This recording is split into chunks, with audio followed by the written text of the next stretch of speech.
Hola, buenos días. Muchas gracias por la invitación también. Veo a muchos alumnos y colegas en el curso. También ya mencionó Cristian que trabajamos en el CDO junto con Olgas. Hemos sido del grupo de ecología urbana con Alexis. También hemos tenido harto tiempo de interacción. Al igual que ellos han dicho, lo que yo voy a presentar es el resultado del trabajo de muchas personas en diversos proyectos.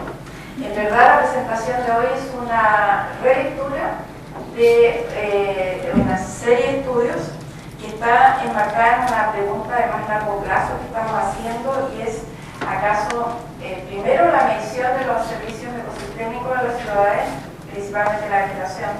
Trabajo más en servicio de la habitación,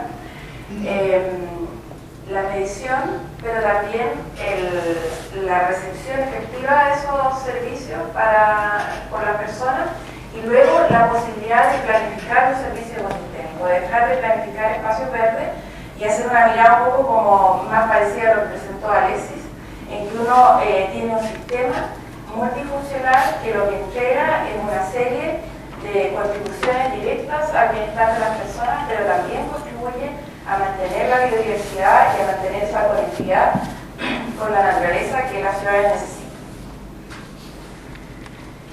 Los contenidos son, eso, seré breve porque ya sabemos que estamos un poquito atrasados, pero básicamente son servicios ecosistémicos, los costos de mantención, las oportunidades que nosotros estamos viendo para la incorporación de los servicios ecosistémicos como concepto dentro de la planificación urbana de Chile, y algunas líneas para futuras investigaciones. Le había pedido la lámina a Alexis porque él la completó, esta lámina de un informe del Estado del Medio Ambiente que menciona precisamente cuáles son los servicios ecosistémicos de las áreas verdes urbanas. Efectivamente tenemos una diversidad de servicios que entregan, y hay creciente evidencia de que es así. No es solo una intuición, hay mucha medición y tanto evidencia respecto a la provisión, lo que un árbol hace en relación con el aire, pero también a la percepción que las personas efectivamente tienen de ese servicio y que van al área verde porque sienten determinado bienestar y sienten que contribuye a su bienestar. ¿Por qué me interesan los servicios ecosistémicos? Porque esa es, probablemente todos tenemos la idea o hemos escuchado muchas veces que la vegetación y la biodiversidad contribuye a la sustentabilidad de las ciudades. Y el mecanismo por el cual, nosotros estamos enfocados en la vegetación, ¿no? Pero el mecanismo por el cual contribuye es a través de la prestación de servicios ecosistémicos. La resiliencia, por ejemplo, frente a inundaciones o a eventos catastróficos, está dado el rol que puede tener la vegetación en controlar las escorrentías o contribuir a disminuir ciertos procesos en las laderas o qué sé yo. O sea, el mecanismo por el cual funcionalmente la vegetación contribuye son los servicios ecosistémicos. Por eso estamos interesados. Ahora, muy importante, también en parte lo dijo Alexis, no todas las áreas verdes son iguales, y yo no sé si se distingue bien, hay barras azules y media rojas ahí. Nosotros también hicimos ese trabajo de identificación de todas las áreas verdes presentes en el área metropolitana de Santiago. Teníamos un trabajo previo del año 2006 y ahora hicimos un año del año 2013 para comparar los cambios, y propusimos una clasificación de la cual podemos conversar después, porque todos necesitamos una clasificación más o menos que nos permita conectar nuestro trabajo. Y nosotros definimos los parques y las plazas. Primero, hay una diferencia evidente entre lo que es público y privado. Las áreas verdes públicas tienen un mayor volumen de prestación de servicios ecosistémicos porque son de libre acceso. Las áreas verdes privadas también tienen sus servicios, pero no todos acceden a ellos. Por lo tanto, esa es la relevancia de las áreas públicas. Segundo, dentro de las áreas verdes públicas tenemos parques y plazas, que son áreas realmente multifuncionales y son, digamos, lo que corresponde ese esquema que se está viendo ahí. En cambio, también tenemos un conjunto de áreas deportivas que están manejadas específicamente para el desarrollo de esas actividades. Por ejemplo, las canchas no tienen la misma cobertura arbórea que una plaza. y se mantiene el césped y se corta con una gran producción de carbono. Entonces, las áreas deportivas tienen otro servicio y son más especializadas. Y hay un conjunto de áreas muy abundantes en las ciudades que son asociadas a la vialidad, que son principalmente ornamentales, como los bandejones, las franjas que hay alrededor de la autopista, o estos espacios que hay en las grandes rotondas o en los cruces de autopistas. En los conteos que hacen las municipalidades, que hace el Ministerio de Vivienda y el Ministerio de Medio Ambiente, contabiliza todas estas áreas y les da el mismo valor, y nosotros creemos que no tiene el mismo valor. Por lo tanto, en nuestro trabajo está concentrado en los parques y plazas. Y lo que representan estas barras para cada comuna de Santiago es la diferencia entre esa área verde total, que incorpora canchas y bandejones, y en algunos casos clubes y canchas privadas también, versus lo rojo, que son los parques y plazas públicas. Este es un trabajo que hizo Ángela Hernández, que no recién, revisando pacientemente. Ustedes se pueden imaginar lo que hace eso en el área metropolitana de Santiago. Entonces, en algunas comunas nosotros encontramos una gran coincidencia entre el total del área verde y el área verde pública, que dice que hay muy pocas privadas o muy pocas que corresponden a este tipo de áreas asociadas a la vialidad. Pero en otras vemos que la mayor parte del área verde que tiene no son parques ni plazas. Entonces tengo que poner especial atención en esos lugares. Segundo, preguntamos este es como una relectura de un trabajo. Preguntamos en 14 municipalidades del área metropolitana de Santiago a los directores municipales que están involucrados de alguna manera con el manejo de la vegetación, si tenían primero políticas municipales orientadas a incrementar la cobertura de vegetación, y segundo, cuál era la razón de esas políticas y cómo les había ido. Y también leímos los documentos, los PLADECO, los planes reguladores, y en algunos casos hay planes específicos de sustentabilidad o de medio ambiente, en los cuales está incluida la vegetación. Y nosotros clasificamos como objetivos operacionales exactamente lo que ellos decían que quieren hacer. En algunas municipalidades quieren aumentar la cobertura arbórea, en otras quieren aumentar el número de áreas verdes, en otras quieren aumentar la superficie o la calidad de las áreas verdes. Eso fue lo que denominamos operacional, que son los que se ven ahí. Y luego, los estratégicos son por qué quieren hacer eso. Y ahí es donde nosotros podemos desprender cuáles son los servicios que ellos reconocen. Porque la razón para incrementar la cobertura arbórea no es para tener más árboles, es para que haya mayor bienestar, para mejorar la calidad de vida, para capturar la contaminación y para regular la temperatura urbana. Esos son, tienen que ver con el ambiente, lo que vimos aquí en Santiago. O sea, por ejemplo, el control de la contaminación atmosférica es un objetivo muy compartido por todas las instituciones públicas, y para ello la estrategia es la cobertura arbórea, es decir, plantar árboles. Y por eso tenemos programas de arborización. No por tener árboles solamente, sino por tener un árbol que es un ser vivo que está cumpliendo una función que contribuye a nuestro bienestar. Entonces, los principales beneficios, porque se expresan como beneficios, aquí nosotros también, recogiendo lo que decía Olga respecto a la comunicación que tiene que ver entre los científicos y quienes toman las decisiones y la comunidad, tenemos que aprender a hablar el lenguaje. Si nosotros le preguntamos por servicios ecosistémicos, no van a pensar necesariamente en los beneficios que ellos sí le atribuyen a las áreas verdes. Entonces también tenemos que saber leer ese lenguaje.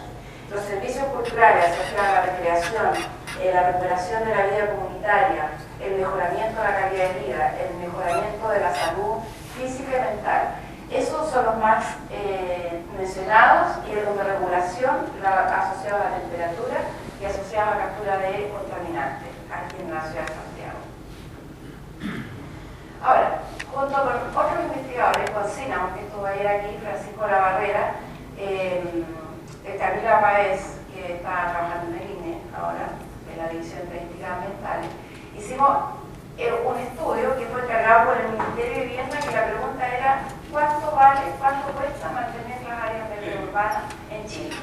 La estrategia fue dividida en 5 macroregiones diferenciadas geográfica y climáticamente, veamos que había diferencias importantes en los costos de mantención.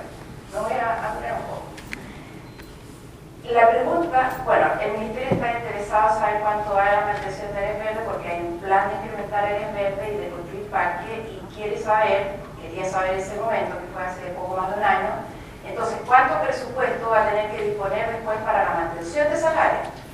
Por eso quería saber cuáles eran los factores que influían y que hay algunas variables dentro de las áreas verdes que nosotros podemos manejar para que esos costos sean menores de lo que son ahora. Esa es la pregunta. Pero nosotros nos preguntamos también, bueno, ¿y por qué la municipalidad, cuál es el volumen de recursos que la municipalidad está destinando a la mantención de las áreas y por qué? Porque, por supuesto, la respuesta que queríamos y que por supuesto la escuchamos es por los servicios que están prestando. Lo que la municipalidad está gastando es para proveer espacios para las personas que cumplen determinadas condiciones.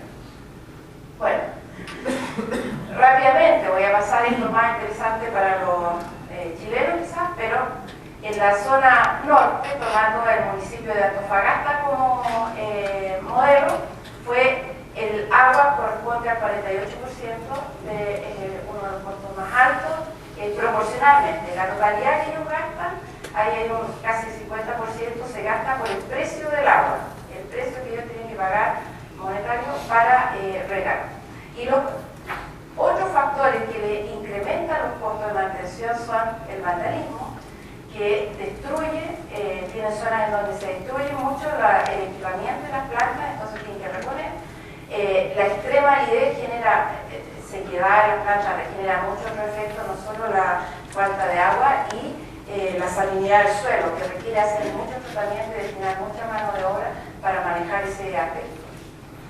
En el caso del Norte Chico, tomando como modelo La Serena Coquimbo, ya el impacto del agua bajaba mucho, bajaba en el 15%, y los costos en este caso son, ellos la mencionan como sequía, ¿no?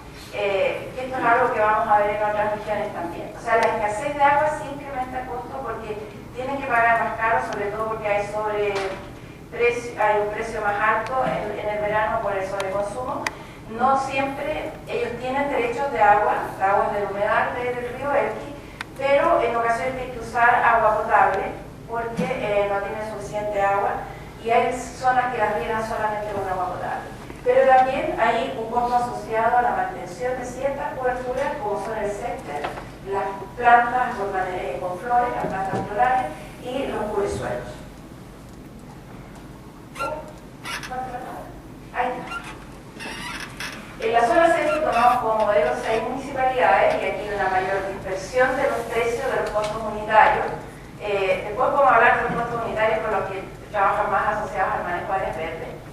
Pero en nuestra región, ya en La Serena dijimos que en nuestra región el costo más alto que bordea está entre el 60 y el 70% de los costos de mantención es el costo de la mano de obra, o sea, de los jardineros, los administradores, todas las personas que trabajan directamente. Casi todos los costos se van a honorarios, no a pagar el agua. Primero, porque hay fuentes de agua alternativas, pero segundo, porque esto es una proporción. Y el costo proporcionalmente siempre está trabajando a lo largo de todo el año todas las personas.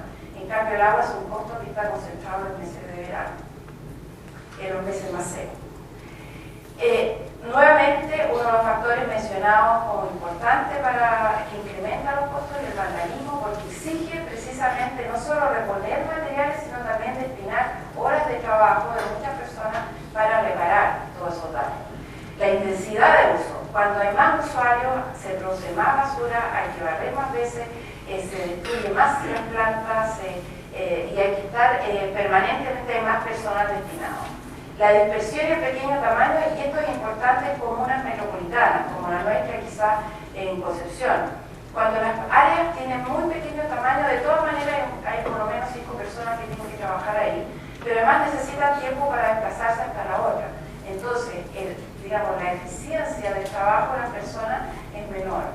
En cambio, si esos mismos 5 jardineros tuvieran un parque de 1 hectárea, probablemente pueden trabajar porque distribuyen su trabajo en la semana y lo enfrentan bastante bien. Entonces, un problema adicional que tenemos nosotros, la fragmentación de nuestras nuestras áreas verdes, especialmente las comunas más pobres, es que no solo prestan menos servicios por su pequeño tamaño, pero también son más caras de mantener en el estándar que tienen.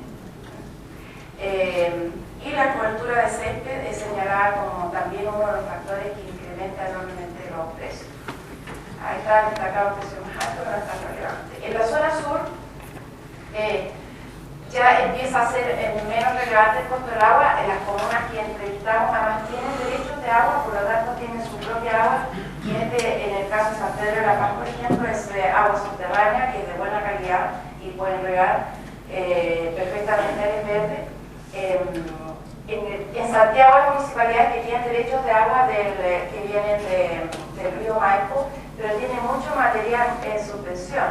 Por lo tanto, cuando riega, después eso se seca y queda una capa de polvillo en la vegetación, aparte que daña la vegetación. Por lo tanto, no se puede usar para regar directamente, hay que hacer un procesamiento. Ese problema no está presente en estas comunas en la zona sur. La limpieza y mantención de plantas y de juegos aparecen como factores que incrementan el precio y también el vandalismo. Incluso en Punta Arenas, que tiene un costo enviablemente bajo, nosotros partimos bueno, en la zona acá, en la región metropolitana, el promedio está en el orden de los 180 pesos, 150 pesos por metro cuadrado por mes. Acá estamos hablando de 36 y allá en el norte estamos hablando de 400 y tantos por metro cuadrado cada mes, o sea, para el año hay que multiplicar por 2. Y también allá aparece el tema del vandalismo, de la destrucción de instalaciones y las condiciones climáticas, pero esta vez no es la sequía ni la escasez de agua, sino la rigurosidad de los vientos y el invierno, lo que requiere manejar bastante la vegetación. Entonces, si nosotros hacíamos la comparación, las barras representan los precios, este sería el precio promedio, aquí hay pesos, y vemos efectivamente bajan de norte a sur, pero en la zona centro se incrementan y tiene mucho que ver con la presión de uso, el vandalismo y las condiciones en que están las áreas verdes dentro de zonas urbanas muy densas. Entonces, eso requiere más atención. La razón, yo creo que ustedes están pensando rápidamente en cómo disminuir los costos.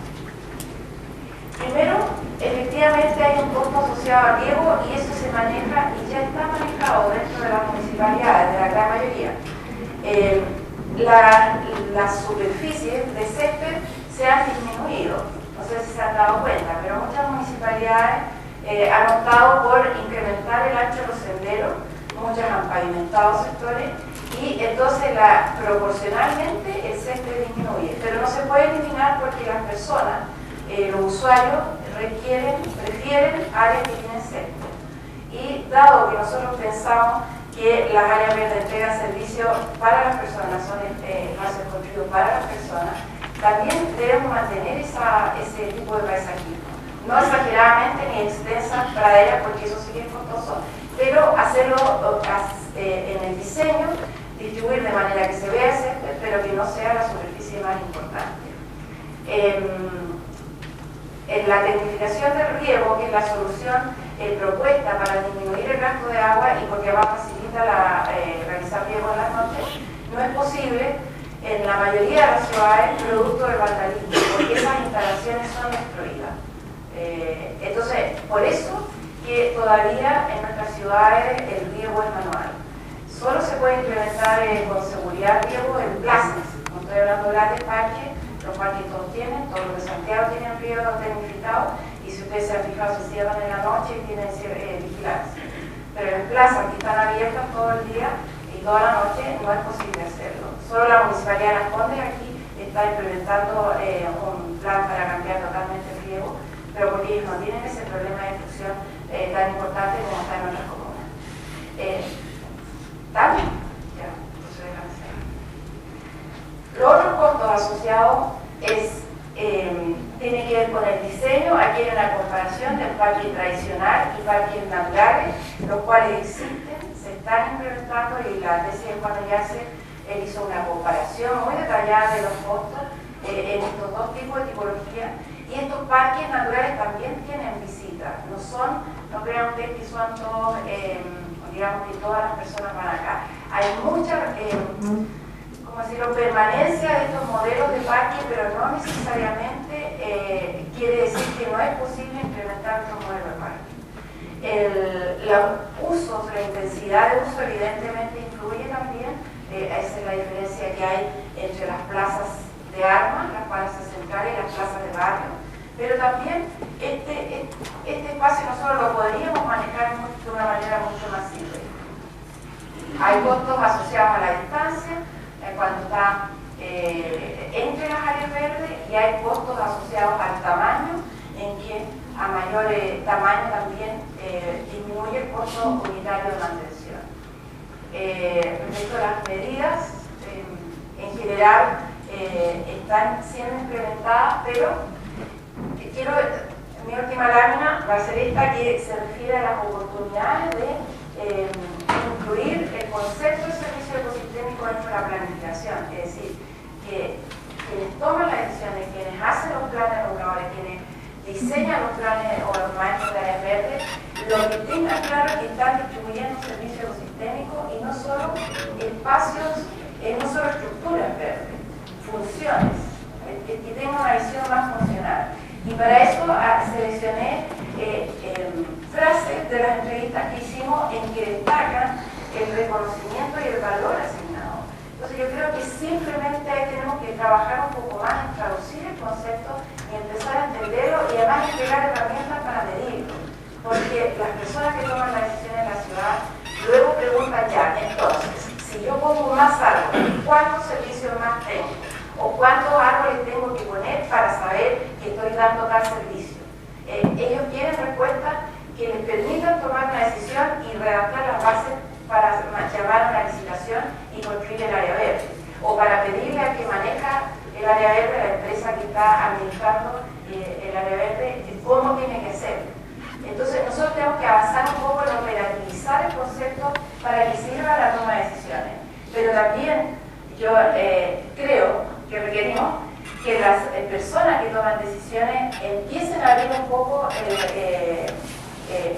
su visión acerca de la ciudad, de toda la ciudad. Creo, mi experiencia personal, es que en las municipalidades hay mucha más apertura y más capacidad de ver la complejidad del ambiente urbano en todas sus variables. No así a nivel ministerial, en que la visión es sumamente sectorial.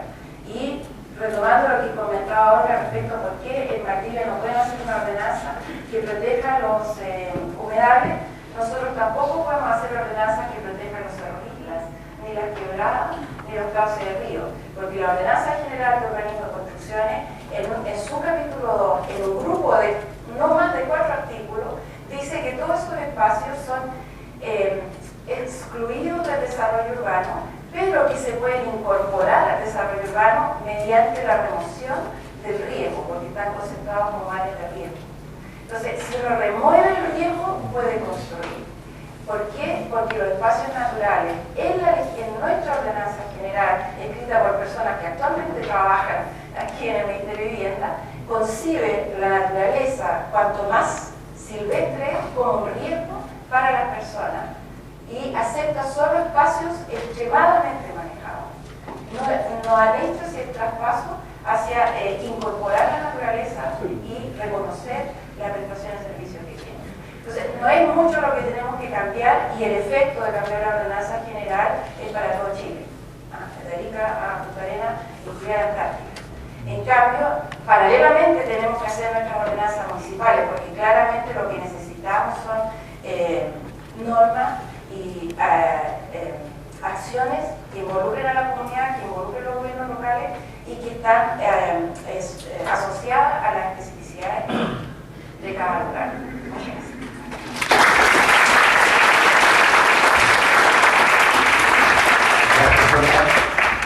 Interesante charla. Tenemos espacio para 3 preguntas. Allá hay una. Hola. Partamos por allá. Hola, soy Paulina, de la Universidad de Geografía. Mi duda más, dentro de la experiencia que tuvieron en la ciudad si dentro de las planificaciones comunales hay reales intenciones, por ejemplo, de hacer talleres con la comunidad, con las pequeñas localidades, porque supongo que si uno de los grandes costos implica la pérdida de las estructuras que se hacen a causa del vandalismo, probablemente son personas que no valoran esta estructura o lo que se ha hecho dentro del área verde. Entonces, si se logra incorporar efectivamente a la comunidad desde que trabajen o construyan ellas mismas sus propias áreas verdes, o como el caso de Colombia de que se llevan a los niños a plantar árboles, probablemente va a haber una mayor valoración de estas áreas. Entonces, duda si dentro de estas ciudades de estudio hay como reales intenciones o reales proyectos para poder incorporar a la comunidad dentro de la construcción de áreas verdes. Muchas gracias por la pregunta, porque era algo que iba a mencionar. Efectivamente, en Chile se hace, primero, de todas las municipalidades que he entrevistado y que hemos entrevistado y a nivel de los gobiernos regionales, de las direcciones de planificación y desarrollo, que se llama, una DIPLAD, tienen reales, quiero decir, honestas y sinceras interés en incrementar la cantidad, la calidad del verde, y tienen planes y destinan presupuesto para eso. No hay ninguna que yo conozca que no tenga verdaderamente plan en esa dirección. Hay muchos ensayos, precisamente la estrategia para evitar la destrucción de las áreas verdes e incorporar a la comunidad en el diseño y después en la construcción. Eso lo hacen municipalidades.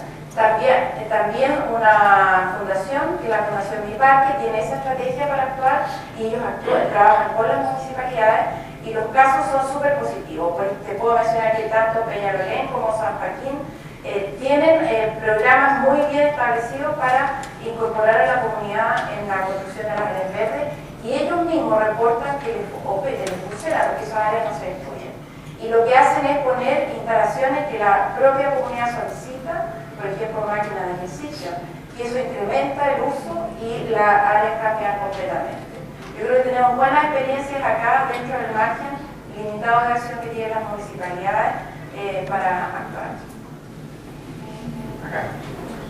El costo, digamos, de los parques naturales es menor que el de los tradicionales o es similar o... Como 10 veces menor, mucho menor. No me acuerdo la cifra, no la sabe de memoria, pero es mucho menor, principalmente porque no tienen riego, tienen labores de limpieza, disminuyen.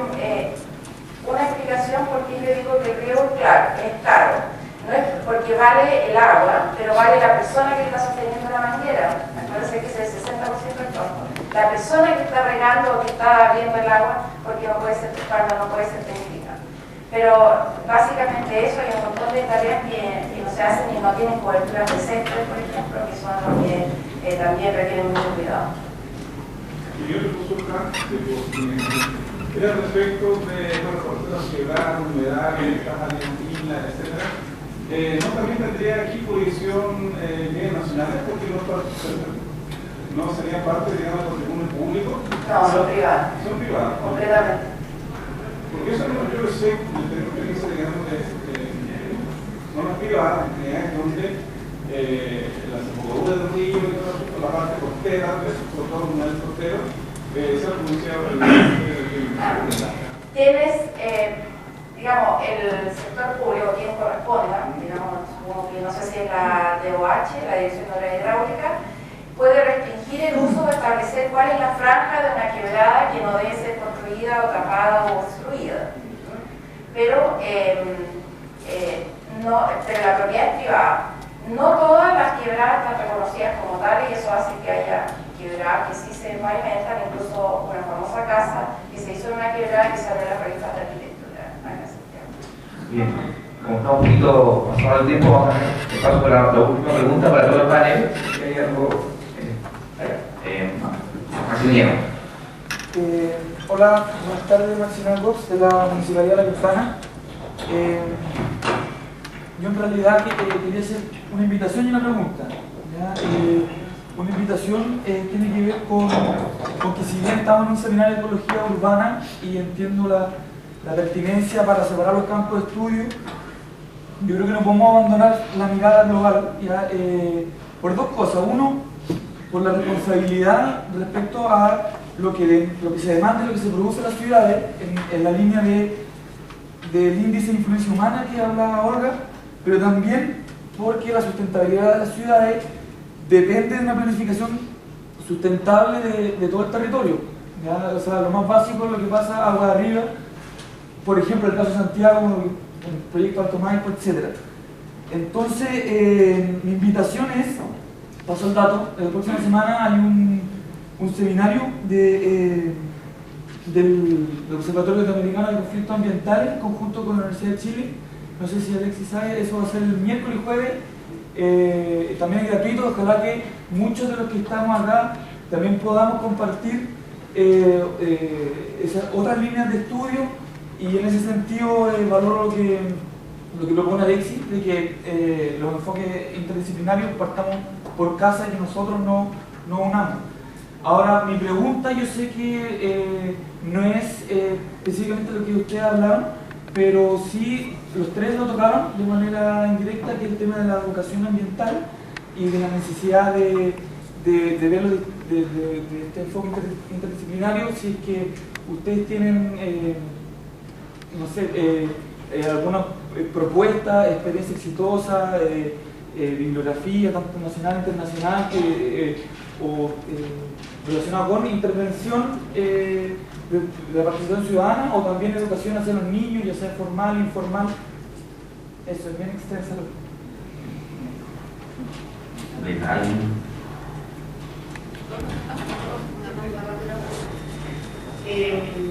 Yo creo que es súper interesante lo que mencionas, porque yo he visto, por ejemplo, en la Municipalidad de Valdivia que la educación ambiental está muy enfocada en el reciclaje y la limpieza. Y en el fondo eso es lo que se les enseña principalmente a los niños. Cuando yo me refería a educación, me refiero también no solamente a la educación hacia los niños, sino que en el fondo la educación que tiene que ver con la comunidad y respecto a las funciones y a los diferentes usos que se le pueden dar asociados a los valores que tienen las áreas verdes. Entonces yo creo que es como, o sea, yo diría que primero hay que cambiar el foco, que ese ya está como, no sé si está controlado, pero ya está medio pasado de moda, por decirlo así. O sea, tenemos que avanzar más allá. Los niños saben que tienen que mantener las cosas bastante limpias. Entonces yo creo que se puede más una educación mucho más amplia y también con metodologías que sean interesantes. Así que para no dar la lata, yo te puedo comentar más ratito después. Hay una metodología que se llama la ecología del patio de la escuela, método de indagación, y te puedo dar unos links para bajar un instrumento que nosotros usamos para educación. Yo creo que es fundamental la educación en el largo plazo, no viéndolo como en términos estratégicos. Complementar lo que dijo Olga, para no repetirme, yo creo que es bien importante la educación en términos de contenido, de medio ambiente, sensibilizar a la gente, no solo a los niños, a todo el mundo, pero también yo creo que educar en el sentido de la responsabilidad que tiene cada uno en el proyecto colectivo de hacer ciudades, ¿no? Es decir, pensar que uno lo que está haciendo en el patio de su casa, cuando en vez de poner o dejar el suelo libre, le pone baldosa, y en realidad lo que queda ahí es casi un estacionamiento todo impermeable, en realidad eso es una responsabilidad con la ciudad, ¿no? Con el proyecto colectivo de hacer ciudad. Entonces también yo creo que pasa por educar en la responsabilidad de ser ciudadano, ¿no? Y ese es el primer paso para el siguiente, que es participar de las decisiones que a uno lo afectan, ¿no? Yo creo que nos falta educación en ese sentido, ¿no? Como que tendemos a pedir permiso para participar o para opinar respecto a los temas que nos tocan. Yo creo que eso es algo importante. Lo segundo importante es la educación que no es formal, la que no se da en el colegio. Con Paulina, que habló recién, estamos empezando a trabajar en evaluaciones socioculturales de los servicios ecosistémicos que prestan las áreas urbanas. Y la percepción y el conocimiento en la literatura que hemos estado realizando proviene de las familias, de los abuelos, de los bisabuelos, ¿no? De la gente que trabajó en el campo, de la gente que tiene algún origen de un pueblo originario, ¿no? Entonces, yo creo que esa educación también es súper importante, no solo la formal, ¿no? Cómo nosotros mismos en nuestra familia educamos a nuestros hijos y nos educamos a nosotros mismos con ellos, ¿no? Sonia, para comentar. Solo para complementar. Yo creo que la educación formal es sumamente importante. Nosotros no tenemos en la formación de nuestros niños una visión de nosotros mismos como seres que estamos incorporados dentro de la naturaleza, ni de nuestra ciudad, que es un ecosistema. No entendemos esas interacciones, nos enseñan esas interacciones. Yo creo que la educación, junto con ser pública, gratuita y de calidad, nos está viendo en esa parte de la calidad. Debería incluir más fuertemente la formación, el conocimiento de nuestro ecosistema, de nuestras especies, de nuestras plantas, y los parques deberían ser los lugares donde los niños lo reconocen. No puede ser que a los 20 años nosotros no podamos distinguir un perro de un quillay, lo que viene en Santiago. Entonces aquí ya tienen que reconocer otras cosas. Bien, agradecemos a nuestros panelistas.